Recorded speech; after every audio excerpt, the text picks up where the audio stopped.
تبلیغ کی محنت مٹ گئی تو کچھ باقی ہاتھ میں نہیں رہا، کچھ ہاتھ میں نہیں رہے گا، صرف تبلیغ پہ آ کے نزلہ گردا جی ہم نے تبلیغ چھوڑ دی، کہ ہم تبلیغ والے ایسے ہیں تو کیا کرنی تبلیغ؟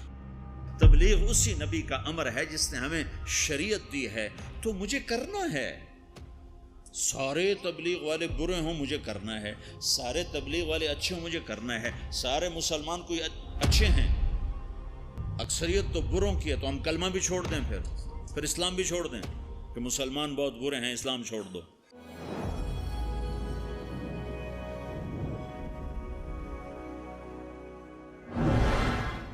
اور دوسری چیز جو میرے نبی کی زندگی میں وہ دعوت اللہ ہے، وہ یہ تبلیغ ہے، یہ تبلیغ ہے جو میرے نبی نے آخری حج میں آپ نے 9 تاریخ کو میدان عرفات میں فرمایا، نظر اللہ امرأ سمع مقالتی فوعاها ثم اداها كما سمعها فرب مبلغ اوعى من سامع۔ میں نے حدیث میں دعاؤں کی کتابیں پڑھی اور صبح شام کی دعائیں یاد کی، قرآن کی دعائیں، صبح شام کی دعائیں۔ یہ جو دعا میرے نبی نے دی ہے،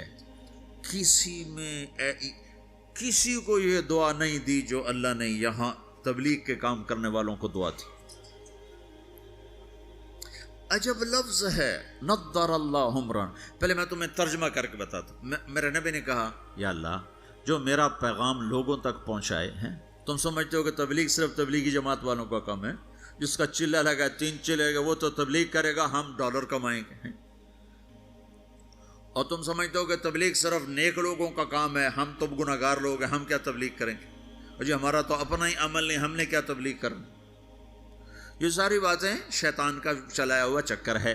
سنو، میرا نبی فرما رہے ہیں، یا اللہ میرے جس امتی نے میری بات کو سنا، فوعاہا، اسے محفوظ کیا، ثم اداہا کما سمعہا، خود عمل ہے یا نہیں آگے پہنچایا، خود عمل ہے یا نہیں لیکن آگے پہنچایا۔ پہلی جماعت مولانا الیاس صاحب نے بھیجی، پہلی جماعت، جس جماعت کے بعد آج اتنے بڑے نقشے بنے ہوئے ہیں، پہلی جماعت گئی، واپس آئی، ہاں بھائی سناؤ کیا کیا؟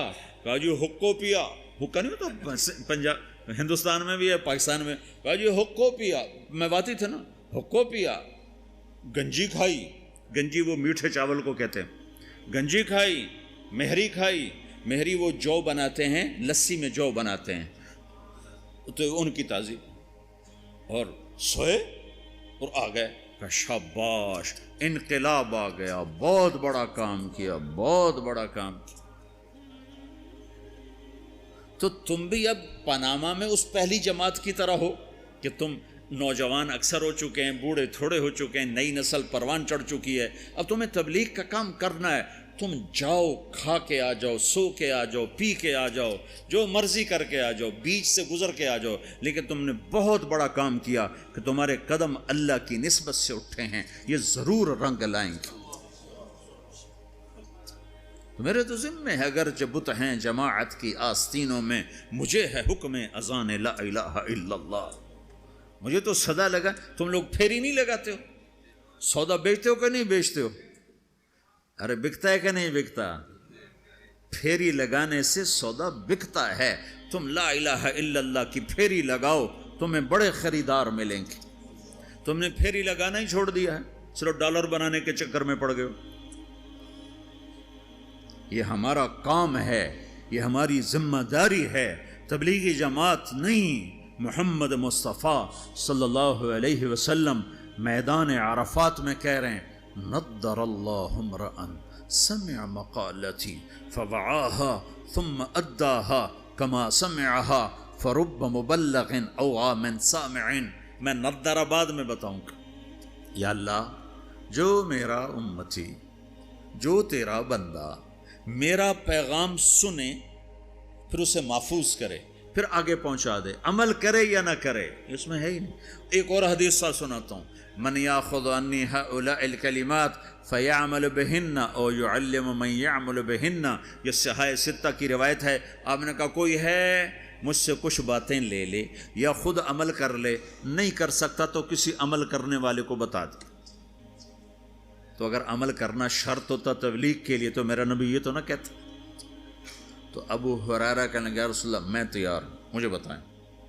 یا اللہ، جو میرا امتی تیرا بندہ میرا پیغام سنے اور اسے آگے پہنچا دے، جیسے سنا تھا آگے پہنچا، تو یا اللہ تو اسے نظرت عطا فرما۔ نظرت، یہ لفظ آپ یہاں پاناما میں سمجھ نہیں سکتے، چونکہ آپ کے یہاں خزاں ہے ہی نہیں، اور یہ سمجھ میں آتا ہے جب خزاں دیکھی ہو، پتجھڑ۔ دسمبر میں آ کر ہمارے ہاں پتے جھڑ جاتے ہیں، جنوری میں پتے جھڑ جاتے، درخت ننگے ہو جاتے، بالکل ننگے ہو جاتے، اور قرآن میں یہ لفظ آیا تعرف فی وجوہہم نظرۃ النعیم، تو دیکھے گا ان کے چہروں پر نعمتوں کی نظرت۔ ابھی میں ترجمہ بعد میں کرتا ہوں۔ وَلَقَّاهُمْ نَظْرَةً وَسُرُورًا، ہم انہوں نے سرور بھی دیا، نظرت بھی دی۔ نظرت ظاہر کی چیز ہے، سرور اندر کی چیز ہے۔ اب نظرت کیا ہے؟ جنوری تک پتے گرتے ہیں، درخت ننگے ہو جاتے ہیں۔ جب فروری کے پہلے ہفتے میں ذرا ٹھنڈک کم ہوتی ہے تو پھر شگوفے نکلتے ہیں اور پتے نکلتے ہیں۔ ان پتوں میں 3 چیزیں ہوتی ہیں، ایک بڑا خوبصورت سبز رنگ ہوتا ہے، دوسرا اس میں چمک ہوتی ہے، تیسرا وہ نرم و نازک ہوتا ہے۔ جب وہ مارچ میں آتا ہے تو چمک ختم ہو جاتی ہے، نرمی رہتی ہے اور سبزہ رہتا ہے۔ جب اپریل آتا ہے تو اس کی نرمی بھی ختم ہو جاتی ہے، چمک بھی ختم ہو جاتی ہے، صرف سبزہ رہ جاتا ہے، سبز رنگ رہ جاتا ہے۔ یہ جو اس کے اندر 3 خوبیاں جمع ہوتی ہیں، ایک چمک، ایک رنگ اور ایک اس کی لچک اور نرماہٹ، یہ تین چیزیں ہمارے علاقے میں درخت کے پتے کو صرف 1 مہینے کے لیے نصیب ہیں۔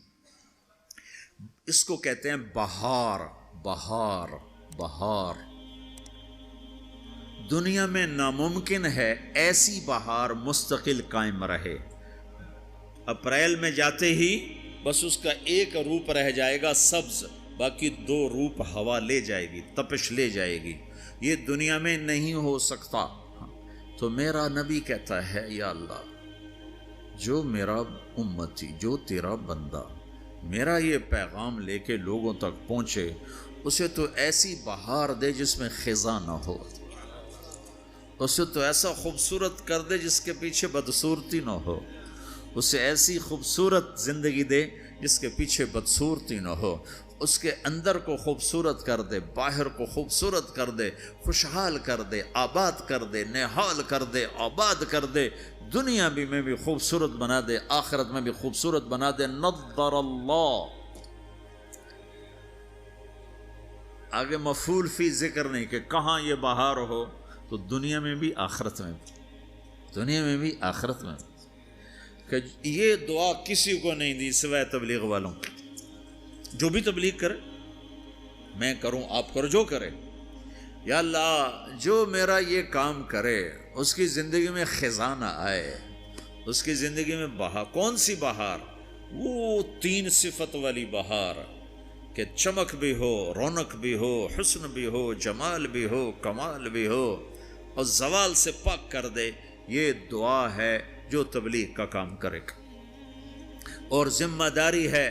آپ نے 11 تاریخ کو فرمایا، 10 تاریخ کو مینا کی وادی میں فرمایا فَلْيُبَلِّغِ الشَّاهِدُ الْغَائِبُ، میرا پیغام آگے پہنچاؤ۔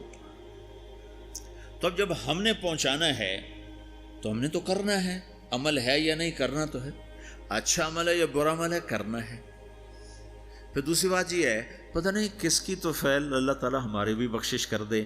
جنت میں لوگ جا رہے ہوں گے اور ادھر مجرم کھڑے ہوں گے، جہنم والے کھڑے ہوں گے، تو جنت میں لوگ جا رہے ہوں گے، تو جہنم کی صفوں میں سے ایک آدمی کہے گا بھائی صاحب، بھائی صاحب، ایک جنت ہوگا، بھائی صاحب، بھائی صاحب، تو کھڑا ہو جائے گا، آپ نے مجھے پہچانا؟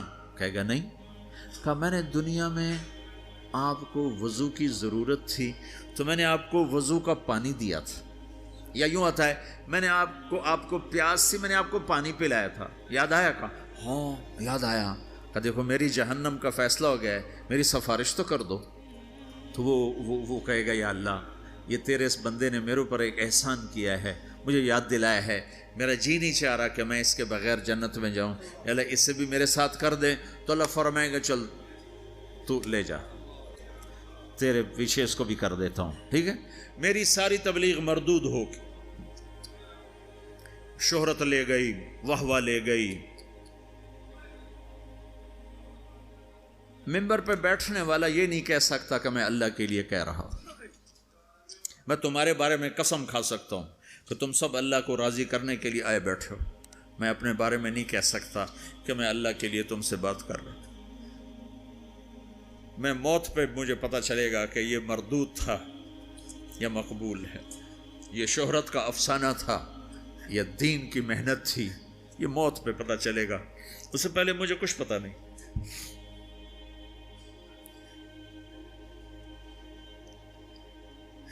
ایک بڑے آدمی تھے یوسف بن حسین، بغداد میں بہت بڑے محدث، مفسر، خطیب۔ جب ان کا انتقال ہونے لگا، بڑی شہرت پائی، تو انہوں نے کہا یا اللہ، ایک میرے پاس خیانت ہے، ایک میرے پاس دیانت ہے، تیرے ساتھ میں نے ہمیشہ خیانت کی، تیرے بندوں کے ساتھ ہمیشہ امانت سے کام لیا، تیری بات کو صحیح پہنچایا، غلط نہیں پہنچایا یا اللہ، لیکن تیرے ساتھ میرا معاملہ غلط رہا، میں تیرے سے بددیانتی کرتا رہا، یا اللہ میری دیانت کے بدلے میری خیانت کو معاف کر۔ یہ کہتے کہتے ان کا انتقال ہو گیا۔ تو خواب میں اپنے کسی دوست کو ملے تو انہوں نے پوچھا آپ کے ساتھ کیا ہوا؟ تو کہا اللہ نے مجھے اپنے سامنے کھڑا کیا اور کہا یوسف تیری بات نے مجھے خوش کر دیا، جا اسی کے طفیل تجھے معاف کیا، بے شک میں تیری خیانت کو دیکھتا رہا لیکن تیری دیانت کے بدلے تیری خیانت کو معاف کرتا۔ میری تبلیغ مردود ہو گئی، آپ کی تبلیغ مردود ہو گئی، آپ کھڑے ہو گئے مجرموں کے صف میں، آپ کے طفیل سینکڑوں آدمی جا رہے ہیں جنت میں، پانی پلانے والے کی سفارش قبول ہو جائے گی تو جس نے تمہیں جنت کا راستہ دکھایا اس کو بھی تو کچھ حق ہوگا کہ نہیں ہوگا؟ تو بھائیو تم بڑی دور رہتے ہو، تبلیغ کے کام کو کام بنا کے کرو، اور کرنے والے کو آسمان سے نہیں اتریں گے اور بے عیب نہیں آئیں گے، یہی عیب دار، یہ تم اکثر ماشاءاللہ نوجوان بیٹھے ہو، یہیں کے پیداوار بیٹھے ہو، اکثر تم میں اب جو انڈیا سے آئے وہ تھوڑے ہو چکے ہیں، یہاں کی نئی نسل پروان چڑھ چکی۔ تبلیغ کا کام کرو، تمہاری زندگی بنے گی، سنورے گی، تمہارے اپنی اگلی نسلیں وہ اللہ کے فضل سے ایمان اسلام پہ باقی رہیں گی۔ اگر تبلیغ کی محنت مٹ گئی تو کچھ باقی ہاتھ میں نہیں رہے، کچھ ہاتھ میں نہیں رہے گا، اور اسے اپنا کام سمجھ کے کرو۔ اگر میں غلط آدمی ہوں تو میری وجہ سے تم نماز چھوڑو گے؟ کہا جی باز میں نے تو نماز پڑھنا چھوڑ دی ہے۔ کیوں چھوڑ دی ہے؟ کہ طارق جمیل کو دیکھا نمازی ہو کر وہ جھوٹ بولتا ہے تو میں نے نماز چھوڑ دی۔ کبھی کبھی دیکھا ایسا؟ جی میں نے تو حج کرنا چھوڑ دیا ہے۔ کیوں چھوڑ دیا ہے؟ کہ وہ حاجی صاحب حج کر کے بھی وہ ہیرا پھیری کرتا تو میں نے حج چھوڑ دیا۔ کبھی کوئی ایسا پاگل دیکھا ہے؟ صرف تبلیغ پہ آ کے نزلہ گردا جی ہم نے تبلیغ چھوڑ دی۔ کیوں؟ تبلیغ والے ایسے ہیں تو کیا کرنی تبلیغ؟ اگر تو تبلیغ طارق جمیل کی ہے پھر تو مجھے تولو کہ اگر میں ٹھیک ہوں تو کرو، میں غلط ہوں تو چھوڑ دو۔ لیکن جب تبلیغ بھی اسی رب کا حکم ہے جس نے نماز کا حکم دیا، تبلیغ اسی رب کا حکم ہے جس نے روزے کا حکم دیا، تبلیغ اسی نبی کا امر ہے جس نے ہمیں شریعت دی ہے، تو مجھے کرنا ہے۔ سارے تبلیغ والے برے ہوں مجھے کرنا ہے، سارے تبلیغ والے اچھے ہوں مجھے کرنا ہے، سارے مسلمان کوئی اچھے ہیں، اکثریت تو بروں کی ہے، تو ہم کلمہ بھی چھوڑ دیں، پھر اسلام بھی چھوڑ دیں کہ مسلمان بہت برے ہیں اسلام چھوڑ دو۔ میں یہ دعویٰ تو نہیں کرتا ہوں، ہدایت اللہ کے ہاتھ میں ہے۔ جتنے بیرون ملک گئے مسلمان، اگر ان کے اخلاق ہوتے میرے نبی والے تو اسلام یوں پھیلتا جیسے صبح صادق کی روشنی پھیلتا۔ تو ہماری بد اخلاقی نے ہمیں تباہ کر دی. تو کسی کی برائی سے حکم تھوڑا چھوڑا جاتا ہے. میرے برے ہونے سے تم مدرسے پڑھنا چھوڑ دو گے, علم چھوڑ دو گے. مولوی بڑے خراب ہوتے ہیں, علم ہی چھوڑو. نمازی بڑے خراب ہیں, داڑھی والے دیکھو داڑھی رکھ کے جھوٹ بول, لہٰذا داڑھی منڈا دو. تو اب تو تم نے دو گناہ کر دی, ایک جھوٹ بولنے کا, ایک داڑھی منڈانے کا. چونکہ جھوٹ بولنے کا تعلق داڑھی سے نہیں ہے, جھوٹ بولنے کا تعلق شریعت سے ہے. شریعت میں جھوٹ بولنا حرام ہے. تو بھائیو, تبلیغ کا کام ہر مسلمان کے اسی طرح ذمہ ہے جیسے نماز ذمہ ہے, روزہ ذمہ ہے, حج ذمہ ہے, زکوٰۃ ذمہ ہے, ایسی تبلیغ بھی ذمہ ہے کہ اپنے دین کو بھی باقی رکھو, اپنے دین کو بھی کی حفاظت کرو اور اوروں تک بھی پہنچو. پتہ نہیں کتنے لوگ تمہاری وجہ سے ہدایت پہ آ جائیں گے. ایک دفعہ جنید جمشید میرے سامنے بیٹھا اور اتنا رویا کہ اس کی ساری یہ داڑھی نا تر ہوگی, اس کے منہ سے تھوک نکل یہ ساری داڑھی گندی ہوگی اور آنسو بہہ اور کبھی ایسے گرے کبھی ایسے گرے.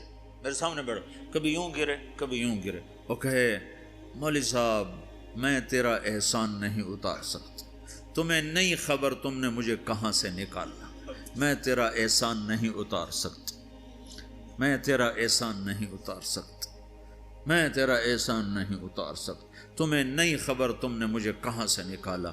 اور روتے ادھر گرے, مجھے کیا خبر وہ کیا کرتا تھا. تو ایسے کتنے ہیں جن کہ ہمارے چند بول اس کو اس گندگی سے نکال سکتے. تو بھائیو, اس تبلیغ کے کام کو اپنا کام بنا کے کرو. اس کو کسی کے ساتھ مت جوڑو کہ وہ برا ہے تبلیغ چھوڑ دو, وہ اچھا ہے تبلیغ کرو. یہ صرف علماء کریں, ہم نہیں کریں گے, سب نے کرنا. اس وقت اللہ کی غیبی مدد تبلیغ کے ساتھ اور اللہ کا ہدایت کا نظام تبلیغ کے ساتھ چل رہا ہے. باقی جتنی دین کی محنتیں محدود ہیں, بڑھ نہیں سکتی. میں خود 10 مدرسے چلاتا ہوں لیکن محدود ہیں. 1000 سے اوپر میں لڑکے نہیں داخل کر سکتا. میرے پاس 1000 کی گنجائش, اس سے زیادہ کی نہیں. میں کہتا بھائی جاؤ کسی اور مدرسے میں جاؤ, میرے پاس گنجائش کوئی نہیں ہے. تبلیغ ایک ایسی محنت ہے جس کا کوئی کنارہ ہی کوئی نہیں. بحر نا کنار ہے, نہ گہرائی کا پتہ ہے, نہ لمبائی کا پتہ ہے, نہ چوڑائی کا پتہ ہے. چوروں کے پاس بھی جاؤ, ڈاکوؤں کے پاس بھی جاؤ, زانیوں کے پاس بھی جاؤ, شرابیوں کے پاس بھی جاؤ. ہمارے علاقے میں ایک وہ طوائفوں کا اڈا ہے, وہاں پہنچ طوائفوں کو جمع کیا, انہوں نے میں نے بیان کیا تو اس میں کوئی 10-12 لڑکیوں نے توبہ کی جو ناچنے کے لیے دبئی آتی تھی. اگلے دن ایک لڑکی تو اڈا چھوڑ کے بھاگ گئی اور اپنے رشتہ داروں کے پاس چلی گئی کہ مجھے پناہ دو, میں اس گندے کام سے توبہ کر چکی. 3 دن کے بعد ایک لڑکی میرے گھر پہنچ گئی, میرے گھر, فوزیہ اس کا نام, کہ مولانا میری جان بچاؤ, میرے بھائیوں نے مار کے مجھے میرا سر پھاڑ دیا ہے, وہ کہتے ہیں تمہیں یہی کام کرنا ہے, ہمیں روٹی کما کے دو. اور میں نے ان سے کہا ہے میرے ٹکڑے کر دو, میں یہ گندا کام نہیں کروں.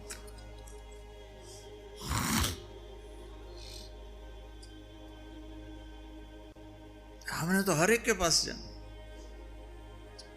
پتہ نہیں کون کس وقت ہدایت پر آج. تو بھائیو, میری آج کی اس مجلس کا خلاصہ 2 باتیں ہیں.